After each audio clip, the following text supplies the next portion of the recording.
Sugeng rawuh di channel Tansah Eling lan Waspodo, channel yang mencoba menghadirkan kembali cerita-cerita horor dari pengalaman nyata orang-orang, seperti yang biasa diceritakan pelan di warung kopi. Kisah ini dialami oleh seorang pria bernama Agung, seorang driver yang suatu malam mendapat tugas mengambil sebuah mobil di Jakarta untuk dibawa keluar kota.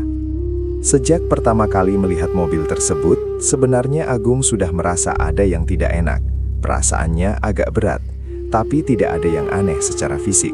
Jadi dia memilih mengabaikannya dan menganggap itu hanya efek capek setelah seharian beraktivitas.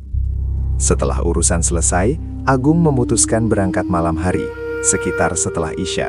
Kondisi jalan cukup lenggang dan perjalanan awal terasa normal seperti biasanya.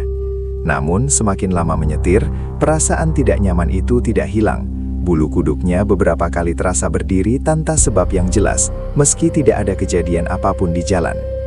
Hingga sekitar pukul 2 dini hari, saat Agung tanpa sengaja melihat ke spion tengah, pandangannya langsung tertuju ke kursi belakang, dan disitulah dia melihat sosok wanita berbaju putih dengan wajah pucat seperti orang meninggal, duduk diam menatap ke depan. Seketika tubuhnya kaget, tapi dia berusaha tetap tenang dan mengendalikan mobil.